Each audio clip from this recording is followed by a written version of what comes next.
മലപ്പുറം കണ്ണമംഗലത്ത് ദേഹാസ്വസ്ഥതയെ തുടർന്ന് 30 വിദ്യാർത്ഥികൾ ചികിത്സ തേടി. ഭക്ഷ്യവിഷബാധ എന്നാണ് സംശയം. അച്ചമ്പലം GUP സ്കൂളിലെ LSS പരീക്ഷയ്ക്ക് എത്തിയ കുട്ടികളാണ് ചികിത്സ തേടിയത്. സമീർ ബിൻ കരീം ചേരും. സമീർ, ഇവർ ഒരേ ഭക്ഷണം കഴിക്കുകയോ അങ്ങനെ എന്തെങ്കിലും ചെയ്തതായി വിവരമുണ്ടോ? എന്തൊക്കെയാണ് വിശദാംശങ്ങൾ? സുഹൈല്, ഈ കണ്ണമംഗലം UP സ്കൂളിലേക്ക് LSS പരീക്ഷ എഴുതുന്നതിനായി വിവിധ സ്കൂളുകളിൽ നിന്നായി 195ഓളം കുട്ടികളാണ് ഇന്ന് എത്തിയിരുന്നത്. ഇതിൽ ഉച്ചക്ക് ഭക്ഷണം കഴിച്ചതിന് ശേഷം വിദ്യാർത്ഥികൾ പരീക്ഷ എല്ലാം തന്നെ എഴുതി പൂർത്തിയാക്കി. അതിന് പിന്നാലെയാണ് കുട്ടികൾക്ക് ശാരീരിക അസ്വാസ്ഥ്യം ഉണ്ടാകുന്ന ഒരു ഘട്ടം ഉണ്ടായത്.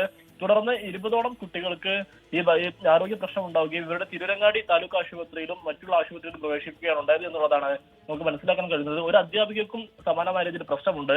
നിലവിൽ ഇവരുടെ ആരോഗ്യനില തൃപ്തികരമാണ്. കുട്ടികളൊക്കെ തന്നെ വീട്ടിലേക്ക് മടങ്ങിയിരിക്കുകയാണ്.